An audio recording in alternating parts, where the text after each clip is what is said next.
Boyd, would you like to do, Boyd, would you like to do roll call? Yes. Aldo Leopold, Here, Antigo, Blackhawk, Central, here, Cooley Region, Here. Fox Valley, here, Frank. Okay, sorry, Fox Valley's here. Yep. Frank Hornberg, Here. Green Bay, Here. Harry and Laura Knorr, Kayaptawish, um, Carol's here. I think all chapter presidents, make sure you're not muted because we can't hear you say here. should I reread the ones that, Yeah, I think so. okay, yeah, so I didn't get anything from, Antigo, Blackhawk, Harry and Laura Knorr. Nora's here. Carol, you're muted.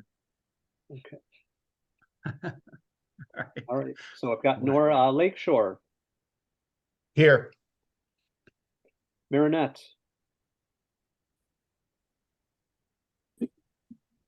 Marinette. Okay, Northwoods. Northwoods. Oconto, Shawpaca. Southeastern, Here. Southern, Here. Wild Rivers. Wild Rivers. Wisconsin Clear Waters. Wisconsin Clear Waters. Wisconsin River Valley. Wisconsin River Valley once more. And Wolf River. Wolf River.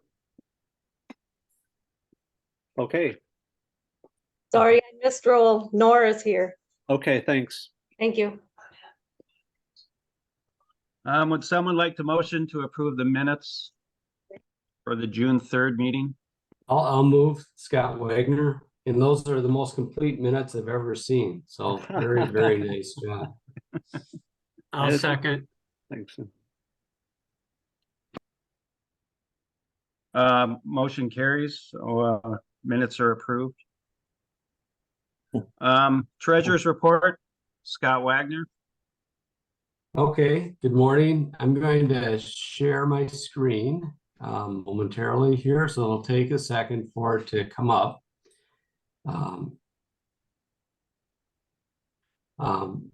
We don't have an accounting software yet. I've still been looking. Everybody wants us to sign up for a subscription service, and costing anywhere from $25 to $50 a month, and I just don't think it's worth it. So I'm still looking because I don't like doing double entry accounting when I have to make two entries. But in any event, I'm still keeping track of everything, both by entries and by funds, and it's summarized in this spreadsheet that I'm showing right now, and I hope it's showing on your screens. I'm willing to send this out to anyone that wants to see it.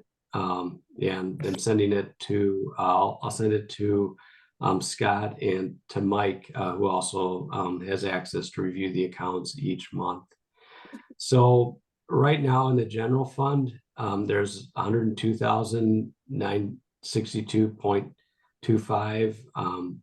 In Friends, I'm showing 106,732.35. Watershed 41,186.98. Endowment 61,542.62. And then youth camp, the running balance is $4,638.31. So if people that are in charge of, or if Kim, if you could take a look at your two funds to make sure that our numbers match up. And Lynn, if you could take a look at the youth camp to make sure those numbers match up, that would be great. Just want to make sure that we have everything in proper order. A couple things to note. We talked about the 100 for 100 donations for the Guadalupe area project at our last meeting. And we have received one donation for $100. We said we'd match up to $2,100. Those are due by October 15th, which is tomorrow. So I'm anticipating there aren't any more, and I'll write a check for $200. But if anyone else wants to make a deposit towards that, let me know, and I will hold off on sending that deposit until I receive yours.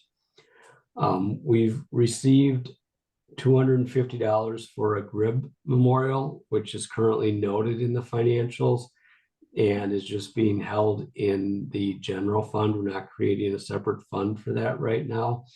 And we also received $100 specifically for veterans, which again is noted in the financials, and it's just being held in the general fund until we decide what to do with that.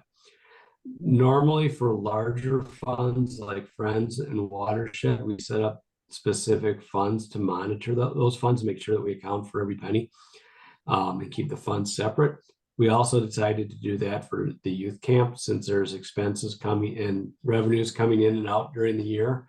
For items that are just one-offs, I'm just keeping track of on the side and noting it noting them in a different color and keeping them in the general fund and keeping a running tab of those. I'm going to switch and move over to the other side of the spreadsheet that shows the running totals. So your screens are not going to make sense for a second. But what this side shows is where our different monies are actually at right now. We have a checking account, a membership account, which is an account that's required by the credit union. It doesn't pay much interest. Then we have a money market account at the credit union that pays a little higher interest. We have an endowment account where we are in 2 CDs right now that will mature in the early part of the year in January and February. And at that time, we'll actually put them into a formal endowment with the Natural Resources Foundation. And then general CDs is just a high interest CD that we were able to put $200,000 in and earn 4.6% on through early next year. So that's where the monies are kept, where the monies are housed. You'll notice that that's different than the different funds. And the spreadsheet keeps track of not only where the funds are, but what funds they're supposed to be in, as far as general fund, Friends, Watershed, and youth camp. One other thing to note, I'm going to move the screen a little bit more. So again, it'll not make sense for a second, but it'll come in. We do have some checks that are outstanding, and those checks aren't recorded in the spreadsheet above. The reason they're not recorded in the spreadsheet above is pretty simple, actually, and that is that the spreadsheet above is organized by things when they actually hit our account on a monthly basis. And that's so that this spreadsheet lines up with our bank account, with our credit union account. If it lines up with our credit union account, then the balances in the different accounts, the checking, membership, money market, et cetera, that are in yellow and say as of 9/30/23 will match up exactly with the statements in those accounts when Mike reviews them. Otherwise, Mike is going to have to, have a advanced degree in math and be adding and subtracting things to make sure that everything is correct each month. This way they line up exactly with the bank account. And then I'll just list the checks that are still outstanding or deposits that are made after 9:30 below so we have full disclosure and you can see the full state of things. Does that make sense to everyone? Yeah. Yeah. Okay, so the yellow line, the monthly totals will total the accounts as they sit in the bank account and on the statements. A couple of questions that I have.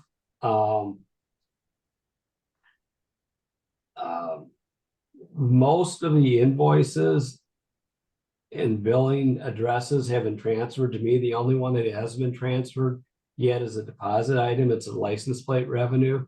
So I just didn't have time to stay on hold with the state for long periods of time when I was working, but I just retired a couple weeks ago, so I'll be able to stay on hold all day now, I guess, until I get that changed. So I'll take care of that. There was a deposit on 6/9/23 for $246.53. Again, that was after our last meeting. It was on 6/9/23, $246.53. I don't know which fund to put that deposit in. So if somebody actually made that deposit, let me know. Right now I'm carrying it in the general fund. So if you know what that was, please let me know. And then the last item is I've got a couple of I got a billing notice from NPN who does our printing for a couple of invoices, and I didn't receive the original invoices. One of them is recent for 9/22, and one of them was from the late spring. And so I will call NPN to find out what those relate to and obviously pay them. I just received it last week. But if you receive an invoice from anyone that needs to be paid, please send me a copy just so I know, what the invoice is for and which fund to take it out of. Other than that, I think that's all my items, and completely open to questions, and anyone that wants a copy of this spreadsheet on a monthly basis besides Mike and Scott, please let me know, and I'm happy to send it to them. In fact, I'd like to send it to them because I want as many eyes on the finances as possible.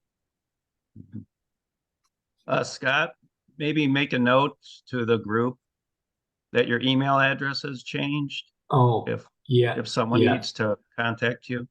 Yeah, I'll tell you what, I'll put my new email address right on the spreadsheet right here. I did retire, and my work email and everything got zapped. So I have a new email address. Please send emails to me, or you'll get a notice back saying that they're not delivered or they weren't able to be delivered. So okay. That's the new email address right there. Okay, thanks, Scott. I should add, I reviewed the accounts this morning. We need to have a second set of eyes on the accounts, so I do that periodically. So does Mike Haranica, but he's had some difficulties accessing the accounts online. I'm good now. Mike, oh, you're good now? Okay.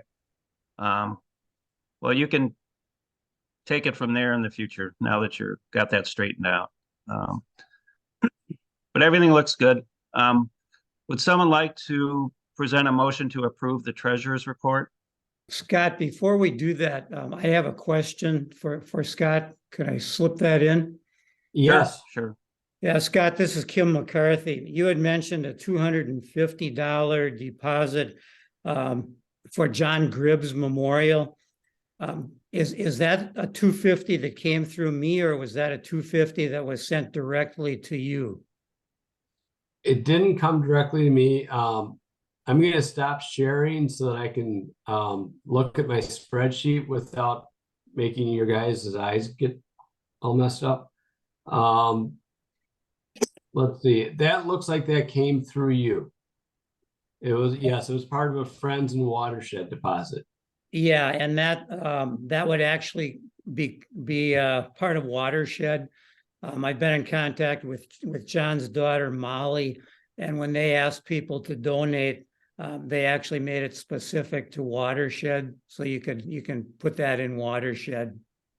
Okay, so I will put that in Watershed, and then just for your notes, when you look at the balances, Kim, add $250 to Watershed, your Watershed Okay. balance. Then. Got it. Thank you. All right. Thank you, you. Kim.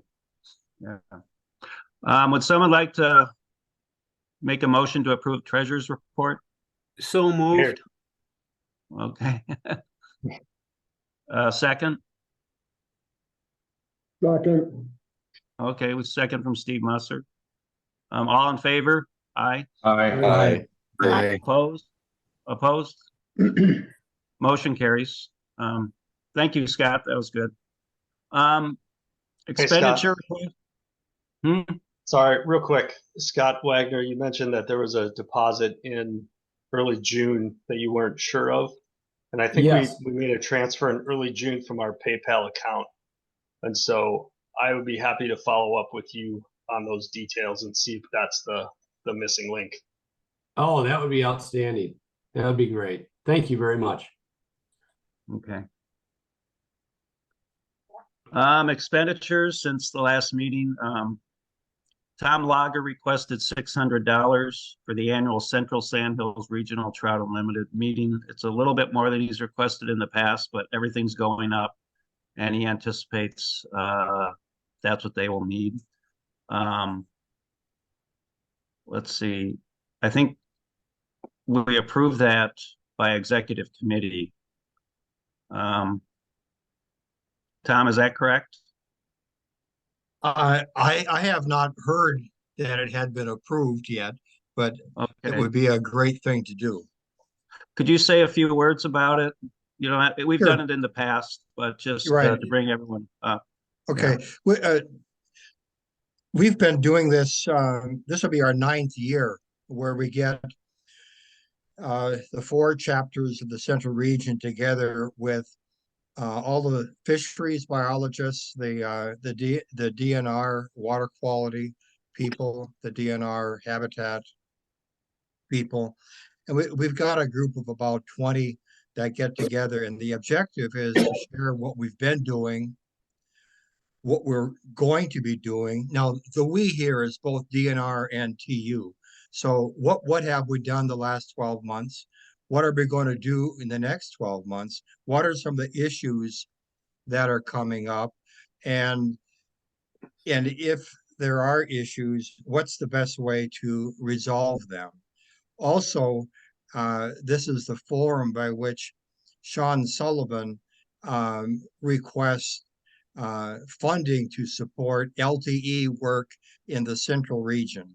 This is not in the Northeastern region where he also works, but specifically in the Central Region. And then the chapters pledge support to meet or exceed the requirements that Sean has for his projects. And Sean then has a review of what he's done and what he anticipates doing. Also, what has come out of this regional meeting, TU Cares was formed, 8 years ago out of this meeting, and we've gained a lot of traction in major projects. And this is a forum by which we review the status of the projects. How are we making progress with grants to support those? So it's really been a very effective building of camaraderie between TU and DNR. And to some extent, we've also included the county land and conservation organizations, and we're striving to include more of those. But this has proved to be a very effective way of collaborating across organizations and specifically to achieve objectives that exceed one organization acting by themselves. So this has been a growing endeavor, and I think it brings tremendous value to our central region. And we've had Jamie Vaughn and Chris Collier from TU attend these as well. So we're also pulling in regional TU participation, and it's helping us get more notoriety in the central region for what we're trying to achieve. Okay. Thank you, Tom. Would someone like Doug Erdman? Do you have? When is the next meeting? It will be either the first or second weekend Saturday in January. I'm still working on establishing a date for it. Okay, thank you. Okay. Would someone like to present a motion to approve that $600 request by Tom Lager? I'll make that motion. Okay, Kim McCarthy moves. Second, I'll second it. seconded by Lynn Beck. Any further discussion or questions? All in favor, say aye. I Thank you. All opposed? Yeah, Tom, could you please just email me the address you want that sent to? And if you haven't already, actually, even if you have, all my work emails get zapped. So if you could send me the address you want that sent to, and you know how it should be made, who it should be made payable to. What I would like to do is wait until after we hold the meeting, and then submit the cost that will be at or below the amount. And where I'm asking for 600, obviously I'm going to try to get it under 600. Okay. But I would Well, prefer to wait until after we hold the meeting, and then I'll submit a bill. perfect. Thank you. Okay, thanks. Other expenses, $500 was approved by the executive committee for Trout in the Classroom. It's to cover shipping expenses that actually DNR incurs for shipping eggs. And it's overseen by Greg Olson of Kiaptwish. That was approved already. There's $1,500 travel expenses for me. I went out to Spokane just a couple weeks ago, along with Lynn Beck. Most of Lynn's expenses are covered by TU National since he's on National Leadership Council. State Council will pick up $250 of Lynn's expenses. Yeah, I put that on there as well. On to Chair's report. Mike Corey, you might want to chime in just for a second, but it looks like we weren't able to recover the loss from non-payment of brown paper tickets for ticket sales. The loss was about $3,300. Is that correct, Mike? Yeah, that's correct. I don't have any more Okay. information. I haven't heard anything back from them. Yeah, At this so that's business. Sometimes people don't pay their bills. It wasn't a bill, it was money owed us from ticket sales. The company went effectively belly up due to the pandemic, and we haven't been able to recover that. Since I'm on the note of the banquet, there's a Mike Hronicka, you can weigh in on this one too. Well, Mike, why don't you just bring us up to speed? This is your issue.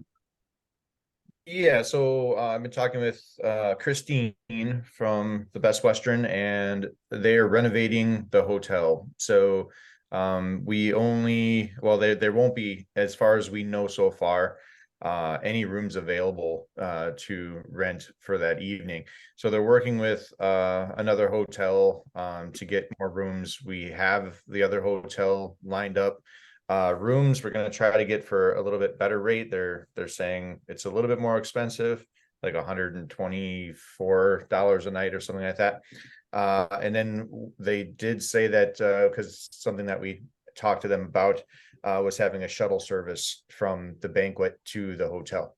So we would be able to do that.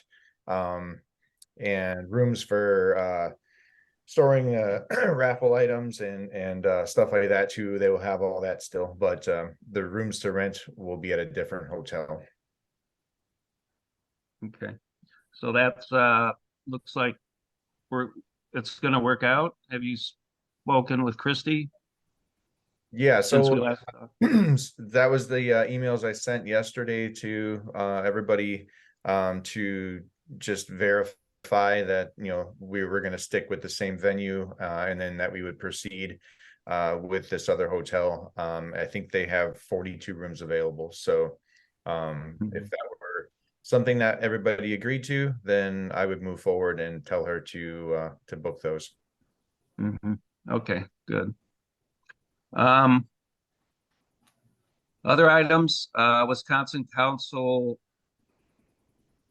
meaning me, authored 2 resolutions regarding the proposed mines in Marathon County and Taylor County, along with Wisconsin River Valley chapter.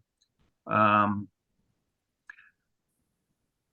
think I haven't done it yet, but we should probably post those on the website if anyone wants to read those.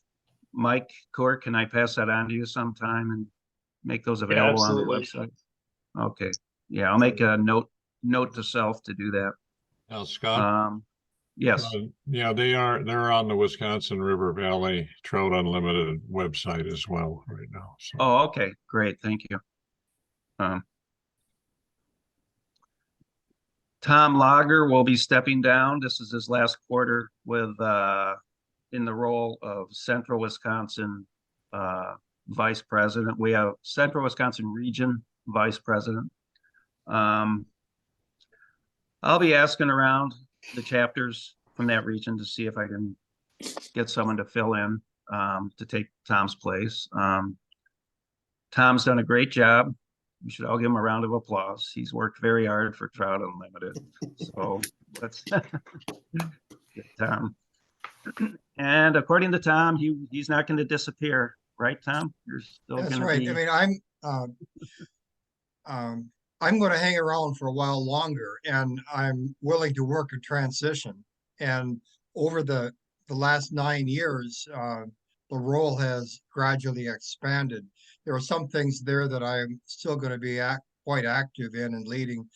I'm not going to be leaving TU Cares. That's an initiative that is proving to be producing tremendous results in the central region. And we've got a number of projects that are underway, but more of the administrative work. The annual meeting would be a good place to start working a transition.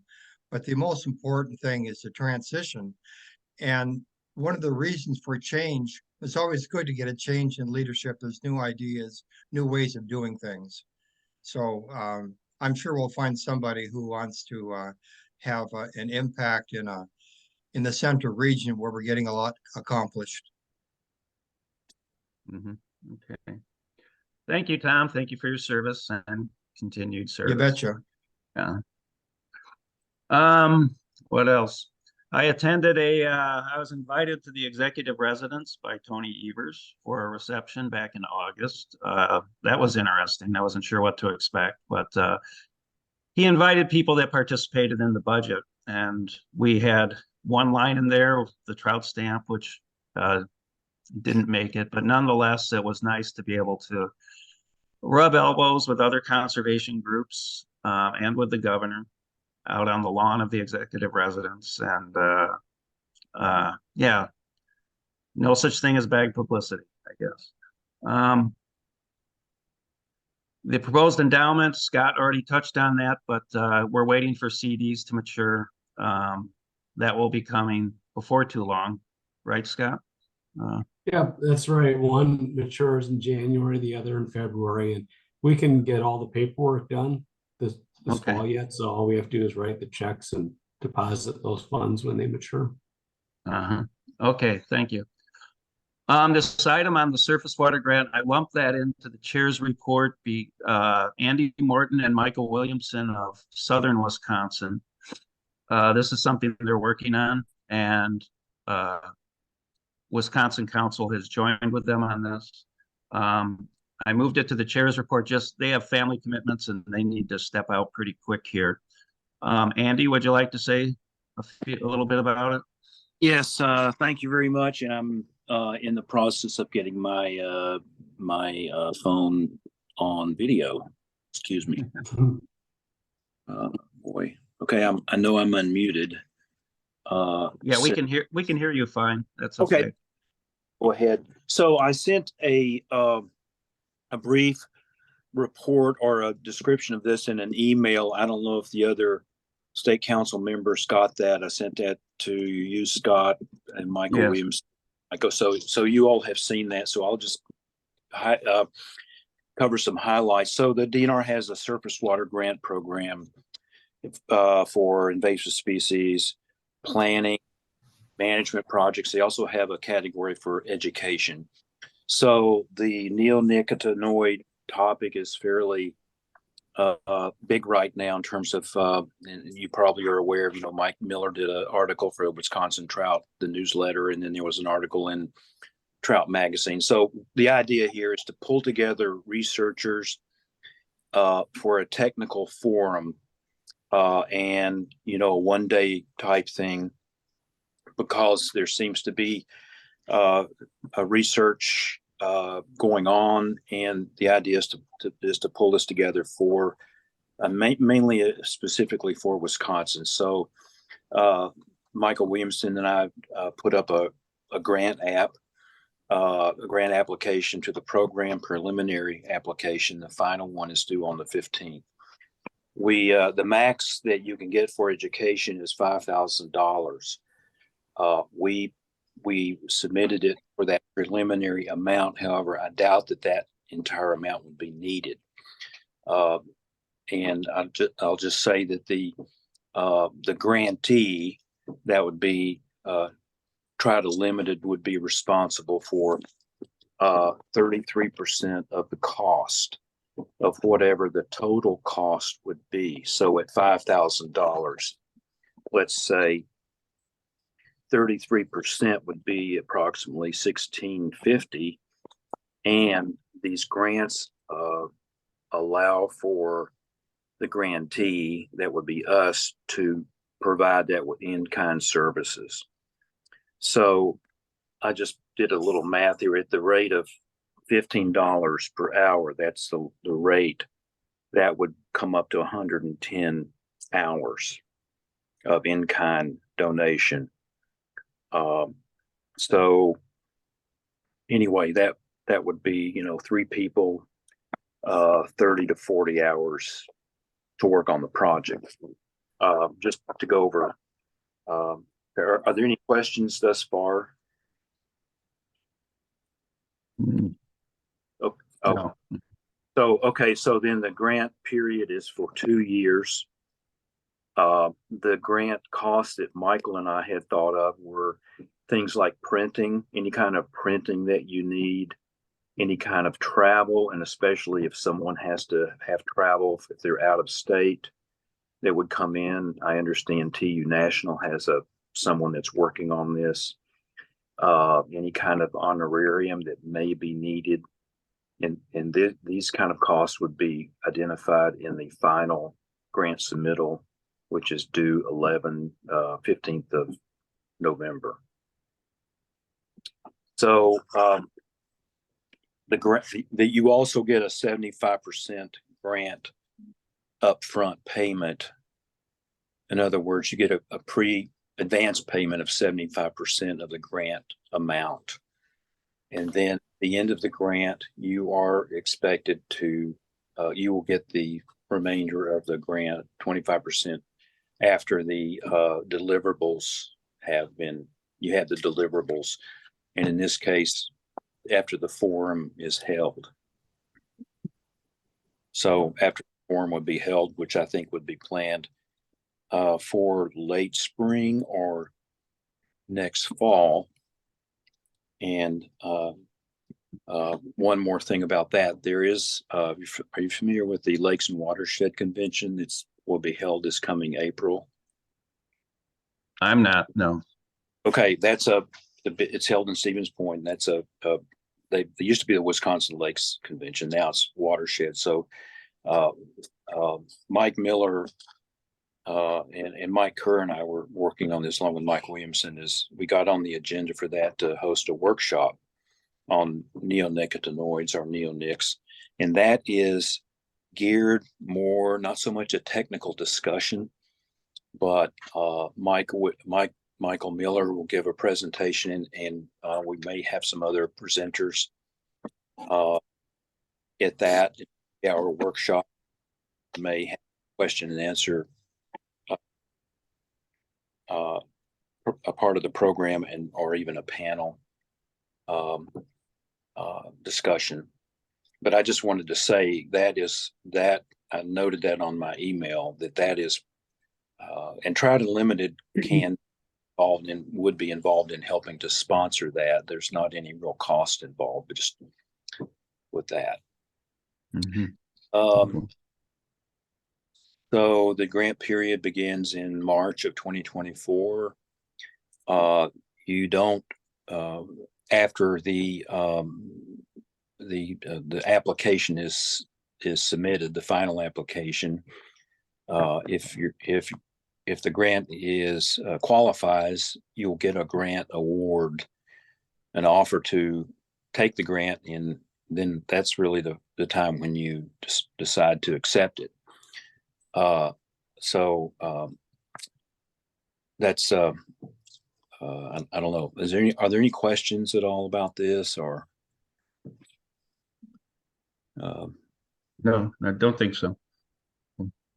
I mean, my intention or my understanding, and did this with Blackard Creek Watershed Association, is the grantee's share is usually, or was in most cases, or here to be in kind.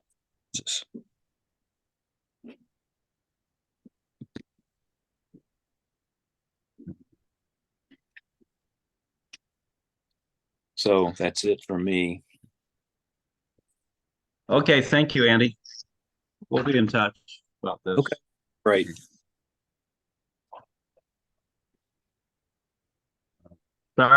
Sorry about the background. I'm at work. Yeah.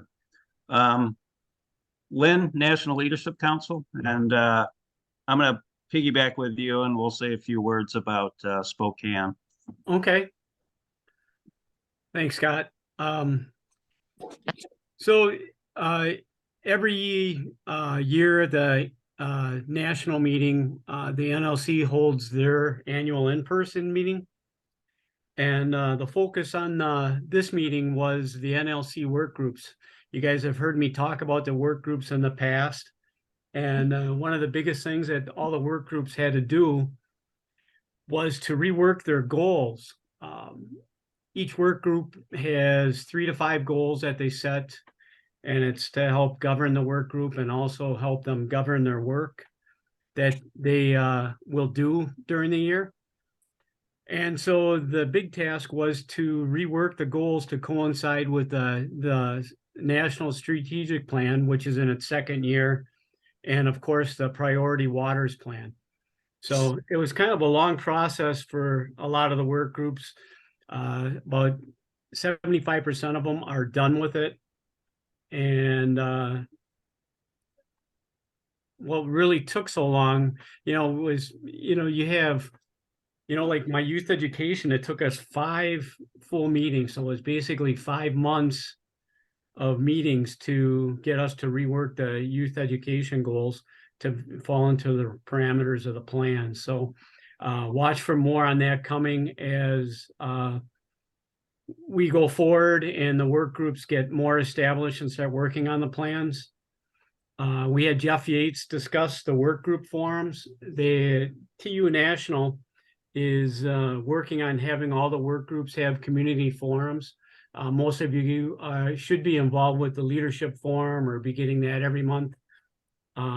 So each work group will have their own forums, basically to disseminate out news and to post our work group goals, the roadmaps and everything. So Jeff discussed with the forum or with the NLC guys how to upload the documents and adding new members to the forums so they get the communication from TU National. John Bunker discussed the National Conservation Agenda, basically the role of the NLC involvement, and they are evaluating the NLC going forward.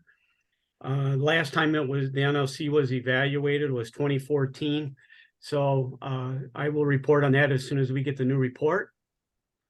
We had 6 outgoing NLC members that received a certificate of completion of their tenure with the NLC and a very nice Wheatley box. And since my term technically falls out in February, I got my certificate and the fly box.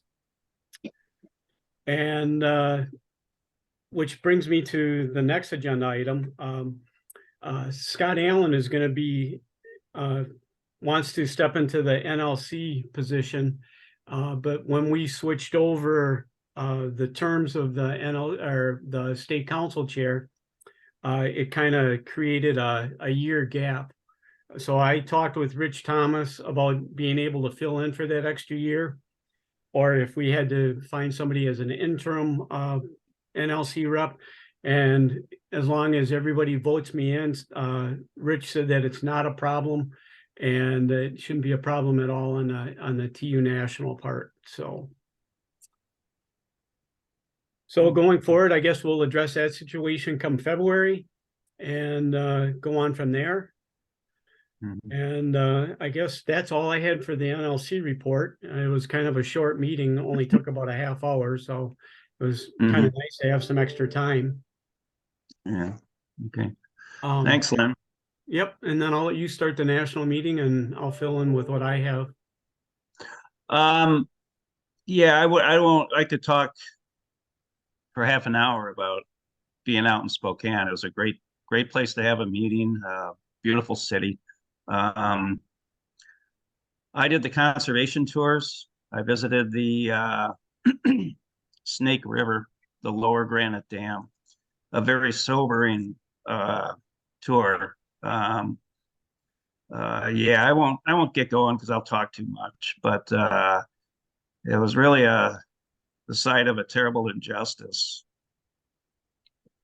to the Nez Perce Nation, and pretty much destroyed their life when they put those dams in there. Those dams weren't built in 1875. They were built in 1975. And they were promised that it wasn't going to affect the fishery at all. So I'll stop there because I could talk and talk and talk about this issue. I was totally naive to it before I went there. And so that's one event of the national meeting that really stuck with me.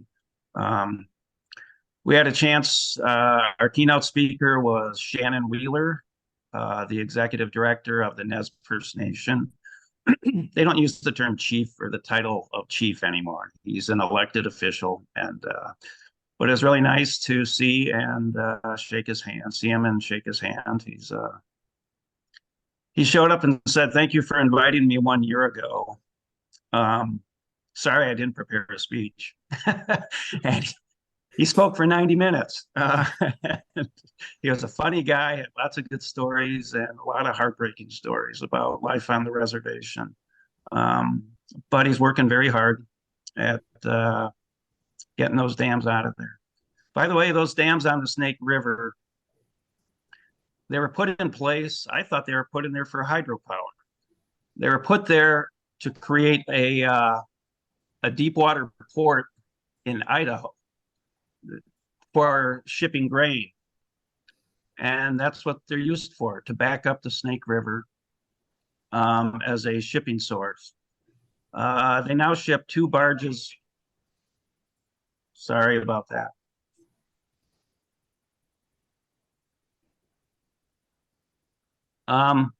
Yeah, I'll stop there. It's a real mess, and TU is working hard. I guess I bring this up because I've often wondered why the Snake River. Why is it such a big deal on a national scale? There's dams everywhere, but these 4 dams on the Snake can be removed. They don't serve much purpose. 2 barges a day go through there during harvest season. The rest of the year, it's empty. I'll step off my soapbox. And that was a really interesting part of the national meeting. Of course, lots of meeting room meetings and other fun events. And that's my share for now. Lynn, do you have anything to add? Just a little thing on the, the work group breakout sessions. They kind of crammed them all into one day, which was really kind of tough.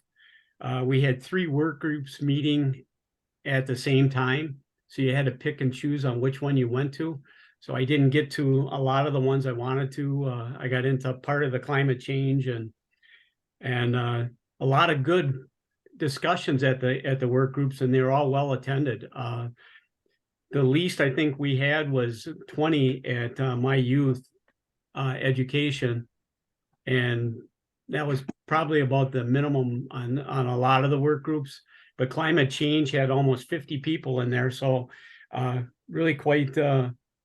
They'll have to try and figure out something. I talked to Jeff about it and Beverly about making some way to everybody can make all of the work groups meetings if they wanted to. There seemed to be a lot of great continuity with everyone who attended. Everyone was engaged. There was a lot of talk, like Scott said, about the Snake River. There was a lot of people talking about it when there was no discussions, per se by TU National. So it was really on the forefront. The venue was phenomenal. Even though we had to share it with the World Junior Badminton Championship teams, we had teams from all over the world. Japan, Korea, China, and all 12 to 15 kids in each thing. So you can imagine how big the hotel was where everybody stayed there, and just always constant stuff going. And the last thing I have on it is the next annual meeting is going to be in Minneapolis, and it's I believe it's September 26th through the 29th. So I encourage everybody, chapter presidents and stuff, to really take some time out and plan on going. It's really a phenomenal event, and you get to meet a lot of people. We met some great people that is going to help us in the TU Cares escapade with. I met some guys from Rhode Island. He's talking about thermal imaging with a drone that will help identify a lot on the rivers and stuff. So you get to meet a lot of unique people that can really help with a lot of issues. So I really encourage everybody to mark these dates down and plan on going, because for most of us, it's probably about a 4-hour drive, but everybody on the western part of the state is definitely a lot shorter. So think about it and plan on it. Okay. Thanks, Lynn. Lynn, do you want to cover youth camp? Sure. I'll make it pretty quick here. The 2023 camp was very successful. We had great mentors, and the kids were fantastic. So thank you all for sending great kids. We had invited 6 junior mentors to come. They were all able to come and did a phenomenal job. They really did everything we asked for from them, and they kept everything going smoothly. So I think that really attributed to a great camp. And one thing that was phenomenal, and you can thank all of your members that came and helped us, but we had a full complement of adult mentors this year for the first time. And boy, talk about making it easier when you don't have 2 kids with 1 mentor. It was phenomenal. We had 2 outstanding junior mentors, Harlan Mead and Lauren Genske. They're both from the Anago chapter. Both attended the Teen Summit in Montana last summer over by Missoula. And they did such a great job. We asked them to join the youth camp committee, and both of them joined the committee. So it's going to be nice to have some younger feedback to make sure we're right on the where we need to be for addressing all the kids. And then we, as a committee, we had a recap meeting, reviewed all the kids that attended this year, and we decided to invite 3 new additional junior mentors, and they all have agreed to come. So look forward to some great stuff next summer with that. And we will open up, as always, registration at the annual meeting in February. My suggestion, as fast as the camp filled up last year, is to start thinking about youth that you'd like to send to camp this year, and then kind of get them signed up, or at least give them the information. And we will leave 1 position for each chapter until April 15th, and then we'll open it up to the other chapters that typically have sent more than 1 youth. And one thing I'd like to share is we had one of the youth mentors that came, or junior mentors that came back, was Milena Prater. The Lakeshore chapter sponsored her last year. And she shared with me that her college major was going to be horticulture until she attended the youth camp last year and spent the Saturday morning with the Central Wisconsin chapter and the DNR. And after her little exposure to conservation, she decided to change her major, changed her college, reapplied to Stevens Point, and that weekend she got her acceptance there. So it's a huge thing for if we can get 2 or 3 kids to take conservation up, that'd be great. So just wanted to share that with you guys. And camp dates for next year will be the Thursday, August 15th through Sunday, the 17th. And Pine Lake, and it's going to be at Pine Lake again. And we are able to keep our costs at the $250 per kids, even though things went up at the camp for food and the lodging. So looking forward to next year, and get your names in early. Thanks, Scott. Okay, thank you, Lynn. Kim, would you like to address Friends of TU and the upcoming grant cycle? Sure. Just a little bit about Watershed before we get into that next grant cycle on Friends, but happy to announce that officially our latest acquisition out on the Kickapoo River did close on September 27th. So that acquisition is now complete. Ownership has been transferred, and there's now 18 consecutive miles of the Kickapoo River held publicly. So it's kind of a big deal. For those of you that are curious about exactly where that acquisition is, if you're traveling on Highway 131 along the Kickapoo Reserve, you would go west on a little road called Hay Valley Road, and you will soon cross the Kickapoo River, and right there is where the acquisition is located. So for anybody that wants to go take a look at it, that would be the best directions. Highway 131 to Hay Valley Road, and then west to the river. I think another big deal about this acquisition is the fact that we partnered primarily with the Mississippi Valley Conservancy. They're a fantastic group. I think we've developed a very good relationship with them, and I think Watershed will certainly be doing more with them in the future. Does anybody have any questions about the acquisition? Okay, then we'll move into Friends.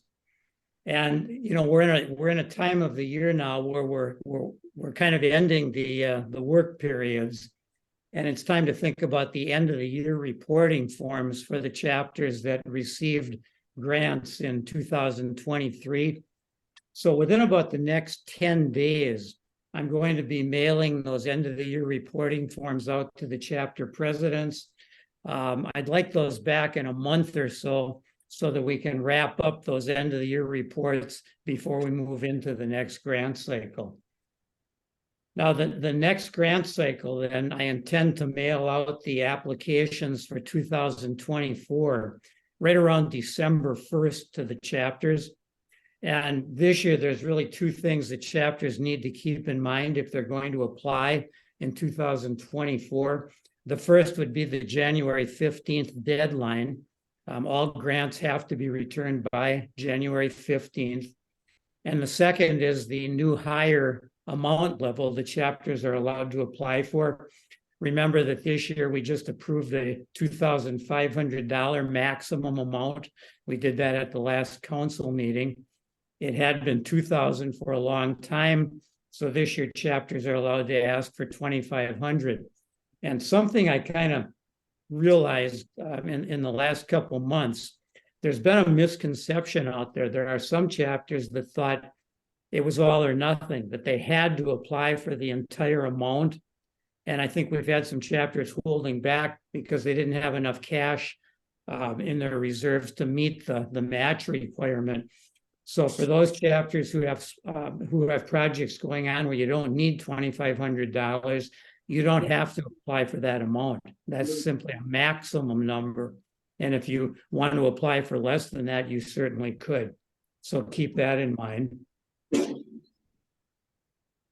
And also keep in mind that the match is still in effect, so that if you are going to apply for the full $2,500, you would have to match that out of chapter funds. So that's all I've got.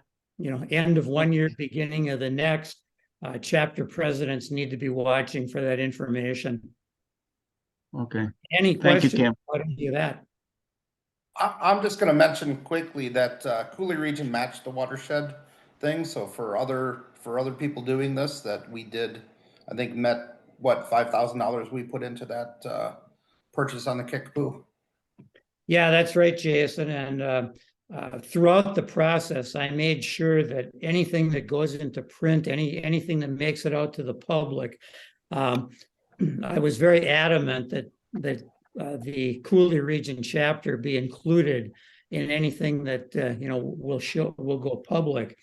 And I actually did an interview with one of the board members from the Mississippi Valley Conservancy. She's writing an article that's going to be released to the public. I also invited her to submit that article for Wisconsin trout, and Cooley Region is going to be mentioned prominently in all of that.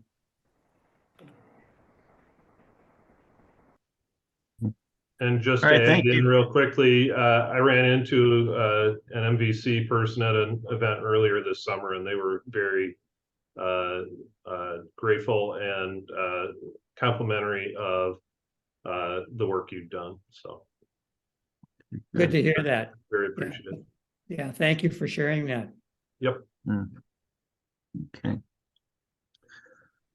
All right, thanks, Kim. Mike Core, advocacy. Hey, Scott. All right. Yeah, we've been. And also, Sorry, what was that? go ahead. I was going to Okay. lump in your easements. You can do them both at the same time, but Sure. Thank you. On the advocacy front, there are two bills that we're following right now. The legislature is back from their summer recess. Both of them have passed the Senate, so we're just waiting for the Assembly to take them up and bring them up for a floor vote. Both of them have had public hearings and passed out of their respective committees. One has to do with the Municipal Dam Safety Program, and this is a program that communities can apply for a grant through the DNR for funds to help fund a dam removal project. A couple of years ago, this was a budget item where they increased the amount of funding in that, and they increased the cap on the grants, the amount of dollars that you could receive from 400,000 to $1 million. And during that process, there were some technicalities with the way it got written into the state statutes that called into question whether dam removal projects would still be exempt from having to put forth a match. The DNR is currently not requiring cities who do a dam removal project to put forward the match like you would have to do if you were doing a dam repair project. But at the same time, it's kind of a gray area. We want to make sure that that gets cleared up, and it's very concise in the statutes that dam removal projects are in fact exempt from those matching dollar requirements. So I don't foresee any issues with that. It's just a matter of getting it scheduled and put on the agenda for the assembly to vote on. The other bill is something that we worked on with the Wisconsin Wetlands Association, as well as the Wisconsin Towns Association. We've actually been working with them for a couple of years on this. It would create a flood resiliency grant program through the Wisconsin Emergency Management Division. And it would essentially create a grant program where local communities could apply to do watershed studies in their local areas to try to figure out why certain road stream crossings are prone to flooding, and take a look at not necessarily why a certain bridge keeps flooding out, but look upstream at and try to identify what some of the opportunities are, whether it's like a stream bank restoration to prevent erosion, or if there's an opportunity to do some wetlands restoration to hold some more water upstream of that road stream crossing. So it would provide some funding opportunities to do things like that. Currently right now, when a flood hits and like a bridge gets blown out, like there's all kinds of money to help these local towns and communities get the bridge fixed and get traffic and everything moving again. But there's not a whole lot of there's really nothing out there to help these communities try to get ahead of this problem and really identify what's the source of the problem. Why do we keep having these issues at these specific, crossings, and to take a look at ways upstream that we could maybe help mitigate some of that future risk. So I think it's got, everybody that we talked to was, all the legislature folks that we talked to, like a lot of people were just like, this is a great idea. I can't believe we're not doing this already. So I do expect that to go through at some point. I should note that the Joint Finance Committee has actually committed the funds for the program already. So they set aside $2 million to fund the first 2 years of this program. So the dollars are there. We just need the assembly to act, and then WEM can go ahead and start setting up the program and set up a way for folks to apply for those grants. So those are the two main bills that we're watching.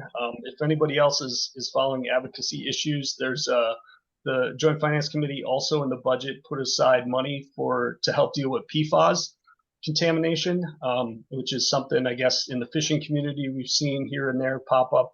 There's certain fish consumption advisories. They're starting to advise people where there's higher levels of PFAS in the water, advising people not to eat the fish, or very limited amounts of it anyway, in certain areas. So that's something that we're watching. There's an amendment to the bill that's being created right now that would authorize that money to get spent, or basically tells the DNR how to spend that money. And that's something a lot of folks in the conservation community are watching very closely. There was an amendment that came out this week. It was all created behind closed doors and introduced one day and then had a public hearing the next day. I've heard a lot of grumblings about it not going far enough. I haven't personally had a chance to really dive into the details on that one yet, but I think that one's one that we're going to take a close look at too in the future. And then the other thing that we're tracking, we are part of what we call Team Knowles Nelson. So it's a group of organizations around the state who advocate in favor of the Knowles Nelson Stewardship Program.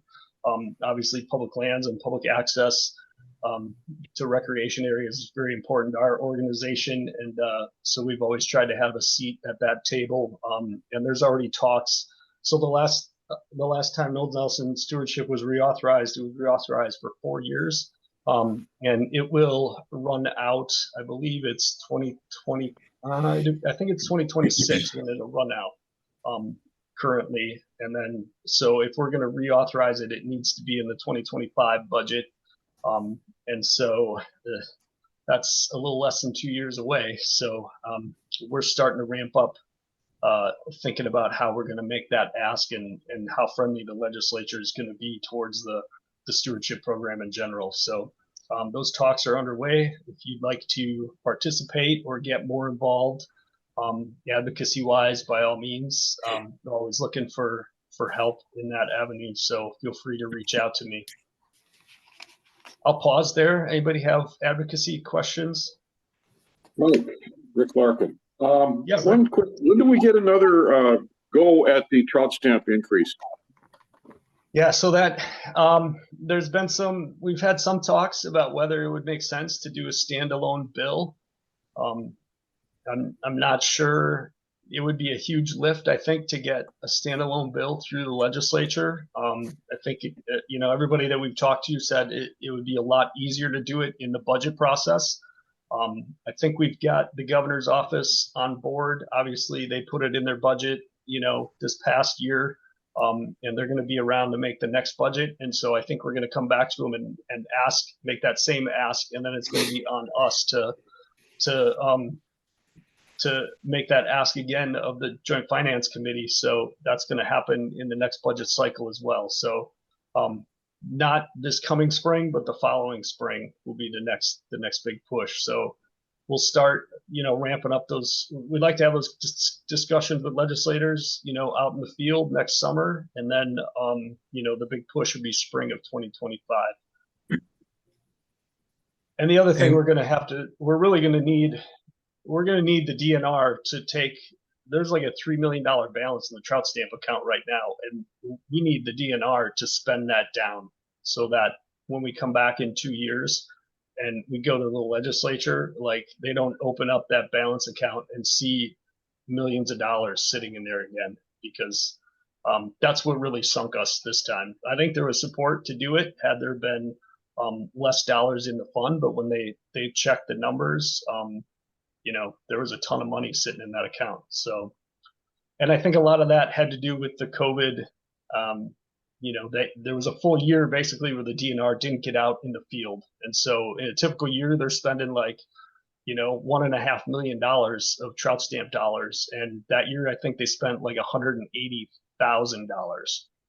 And so all that extra money was just sitting in the accounts, and they haven't really ramped up operations to spend it down yet.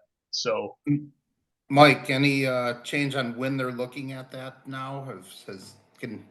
I know you talked about that because of the time of year they look, it's when all the people buy trout stamps and. Yeah, and that's definitely we're going to have some conversations with legislators. So a legislator can ask to see pull the balance on any account basically at any time they want to. And the way Joint Finance has been doing it, they've been asking the DNR in like the end of April, beginning of May, which is typically in a budget cycle when this comes up. Well, you think about trout stamp dollars, we all renew our trout stamps right at the end of March, beginning of April, when the last season expires. So that fund has got a ton of money in it, and the work season for the DNR really doesn't get started until the middle of May. And so they haven't really spent anything yet. So every time they look, when we have this discussion, they pull the numbers, and that account looks super healthy. And so it makes it harder for us to sell it. So this year, or I should say in 2025, we're going to go in and ask them to pull the numbers in probably January, right at the turn of the calendar year. And I think we'll have a much better sense of, how much that account is getting spent down every year. So thanks for asking the question. Very important stuff. Hey, Mike, this is Tom. Is there any plan for a conservation lobby day over the next 12 months or so? Is something like that needed? Are you referring to like what the Wisconsin League of Conservation Voters puts together every year? Yes, that's correct. Yeah, so I believe, I would assume they will do one again. It's typically in the spring is when they do that. So they did one this year. I don't remember if you were there or not, but I know there were a couple of TU people there. I remember they did have one this spring, during the budget session. I'm sure there will be one next year as well. So I think that's, now that we're kind of past COVID, I think that's going to become a yearly thing again. So okay, so sounds good. Thanks. Yep.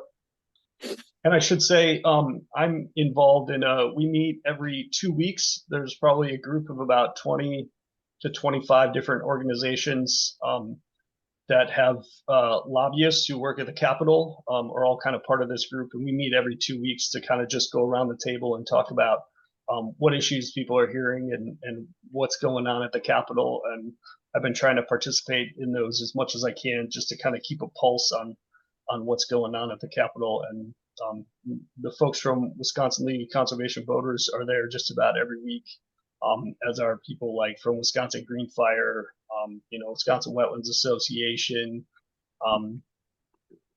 Clean Wisconsin.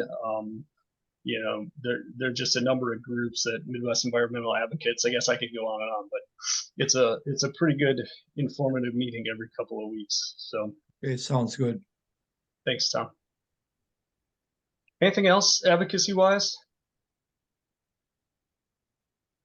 All right, I will shift gears. The next item on the agenda is chapter held easements. And this came from I got a request from someone from the Harry and Laura Knorr chapter. And they actually came from the DNR biologists in their area.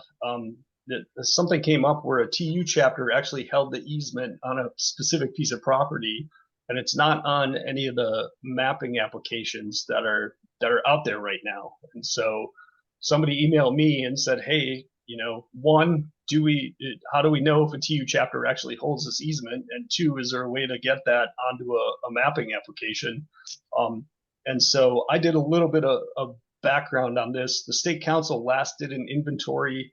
Last I could check was 2010. Duke Welter put together an inventory for the state council, and it's got a list of about 100, I think there's close to 100 different easements on there that are owned by or were negotiated by local chapters in the state council.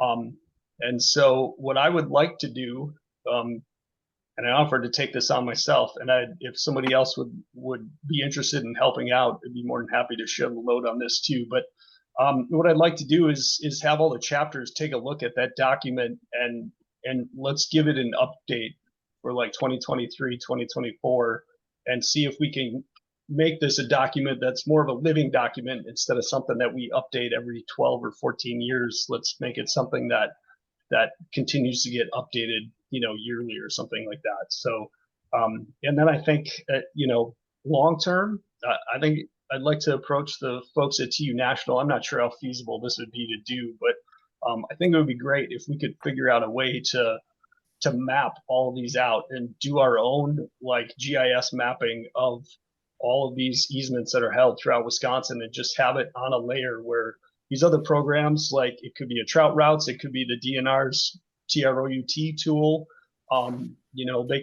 they could just pull in this layer that has the Wisconsin TU easements, public easements mapped on it, and then it would integrate with their systems. So I think that would be a long-term goal. I'm not sure how doable that is right now, but for the meantime, I guess I'd like to do step one, which would be to update our easement list. So I'm going to ask Scott Allen to send around the document that I have from Duke that just has a list of all the easements. And again, this was updated about 2010. So I'm going to ask all the chapter leaders to do is take a look at that. If if there are easements on there that the chapter no longer holds or that have expired, we're going to want to go through and kind of purge those from the list, or create a separate, sheet that they go on to. And then we'd like an active list that stays current. So if your chapter has purchased any easements in the last, 12 years or so, if you have records of that, I'll be asking for that type of information so we get imported into the spreadsheet. Mike? Any questions on that? No, this is Carol Murphy from Knorr. Thank you, Mike, for all your work on that. That is a great first step. Thank you. Yeah, thanks, Joe. And Mike? John. Yeah. We're one of the main offenders. I think we had, right around 70 easements. We do have a document which has been put together. Doug Brown did a lot of the work on it probably back in 2010. And a lot of those easements were set at 25 years. A lot of them are expiring or have expired. We've turned all of that stuff over to the DNR right now, and they are their intent is to pursue, putting those easements into permanent easements if they can do that. And if I remember correctly, back in the day, we were encouraged that chapters were not to hold easements. At least that's what National had informed us. So we turned a lot of that stuff over to the Department of Natural Resources. We do have the list. We can provide that for you. It has all the dates when they were set. Most of them are 25-year easements. So they're coming, they're coming to fruit right now. So. Yeah, thanks, John. Appreciate that. And that's, when I looked at the document that Duke put together, there were a cluster of maybe like 5 or 6 chapters that had really gone out and been pretty active, a number of years ago at acquiring these. And so this would just be, like you said, an attempt to put it all in one place, like statewide, and then just so we have a better pulse on that. And like you said, it would provide for a place where, as we change out leadership, future chapter leaders could go, I envision this as like a living document that exists on our website that anybody can go and pull up the information on and see, there's a 20-year easement on this creek and it was set up in this year and it expires in that year. And like you said, yeah, we can start working with the local fisheries biologists a couple of years ahead of time before these are set to expire, that we can go out and start having some conversations with those landowners. Yeah, we'll forward what we have to you. So yeah, and then see if we can, like you said, the ideal scenario is to turn it over to the DNR and let them negotiate a perpetual easement. Yeah, just keep into consideration that not every landowner is going to want to do that. We had that issue. So they rejected the state easement.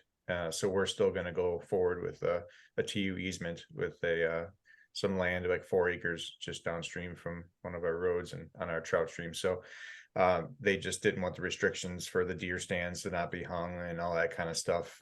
So don't expect everybody to, do the state one. So we'll still have to be on board with, keeping a lot of these within TU. It will happen. Yeah, that's a great point, Mike. And it really shows that, we still have a role to play, right? We can be that middle ground when you get a landowner who doesn't want to deal with the DNR, we can obviously step in there and still play a role and secure some of that public access. So for sure. Yeah, and Mike, this is Kim McCarthy. I would add too that when you get around to negotiating on easements in your area, we do have kind of an official easement form that was drafted by some of our attorneys years ago. So when you need a copy of that, let me know and I can send it to you. Okay, great. Yeah. Maybe can I interject? Oh, I'm sorry, Rick. Go ahead. Yeah, one quick thing. We have been talking for the last couple of years with a local conservancy on a very small brook trout stream up in the town of Merton that goes into North Lake, and we were able to convince them to go directly to DNR and put an easement on the 40 acres for trout fishing access, which was very successful. And I think some of these land conservancies tend to be pretty protective, and it just takes a little extra diplomacy to get them on board. But I think a really great potential source of additional public water.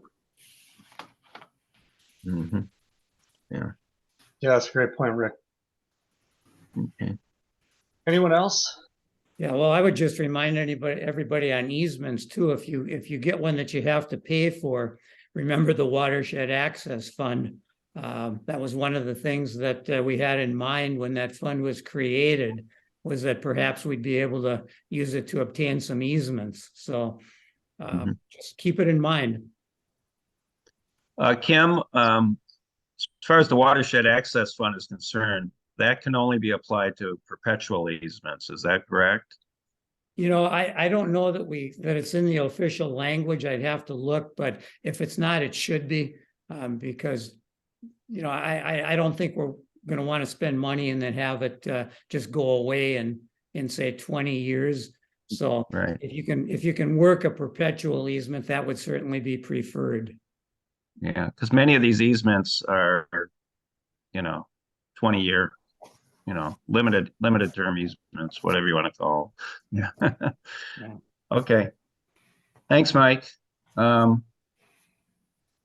Gary Horvath, do you have any developments on the Kinney Dam project?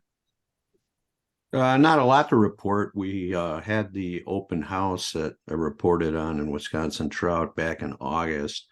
We had very good turnout for a warm summer evening. We had nearly 100 people. The vibe in the room was pretty favorable.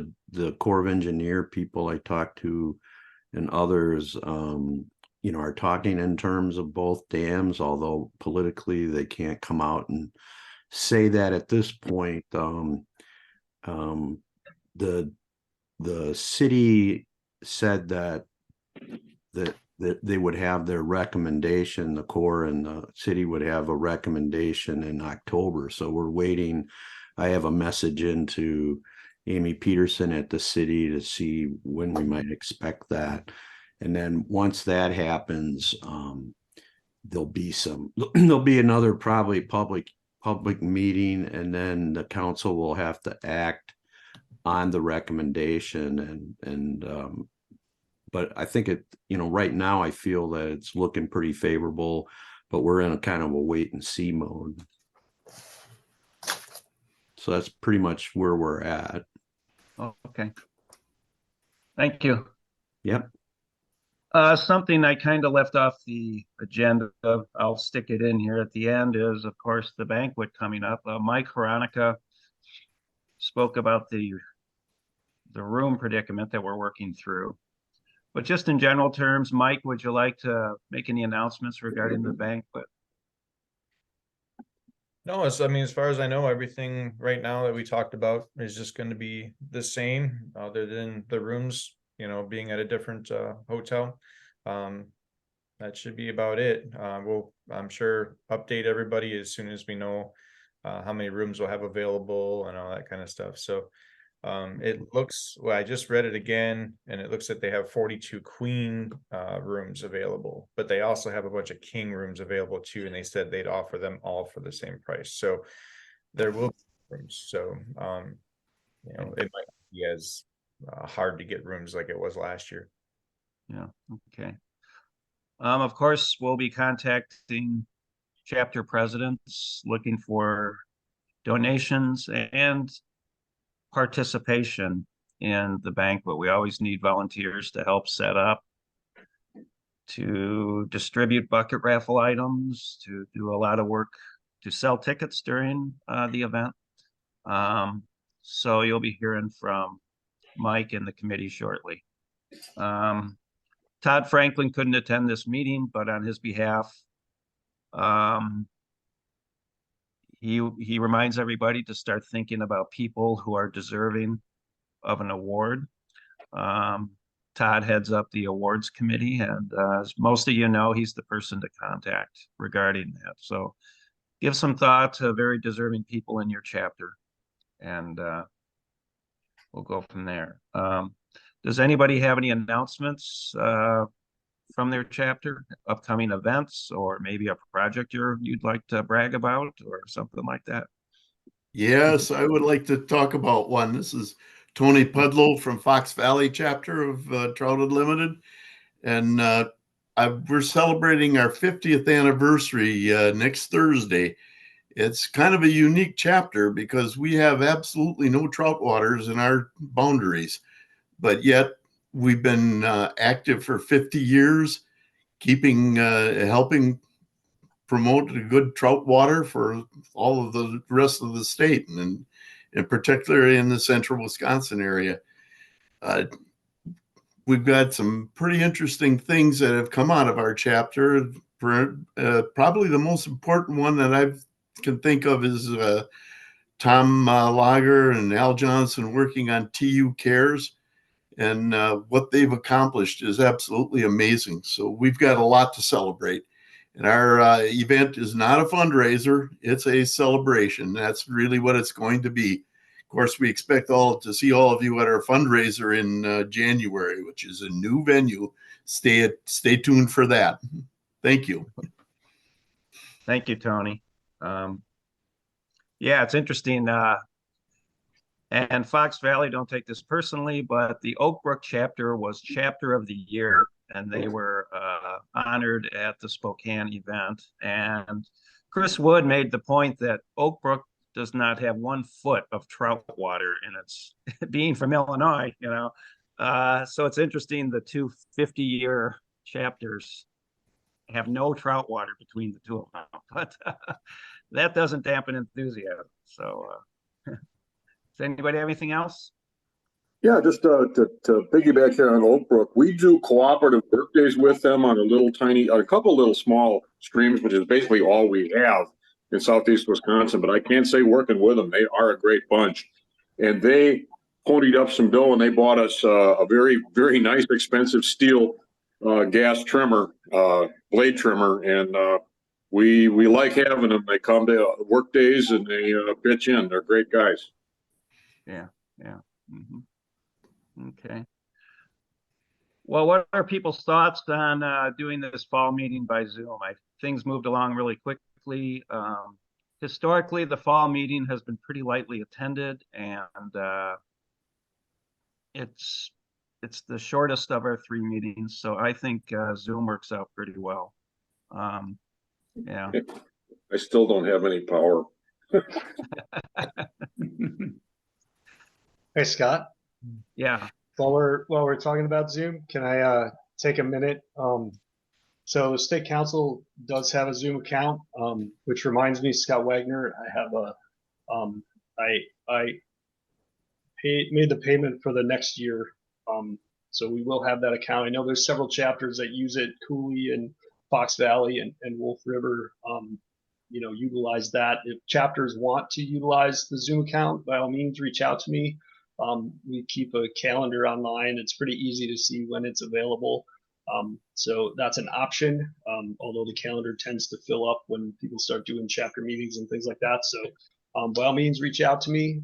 The other thing I wanted to touch base on was our episodes of Talking Trout, which in the past I have been organizing and running on the first Wednesday of the month. I have been super busy at work this year, and I just haven't had time, quite honestly, to go out and find guests to set up Talking Trout. And so what I would like to put out to the group is a plea for help. I'm looking for somebody.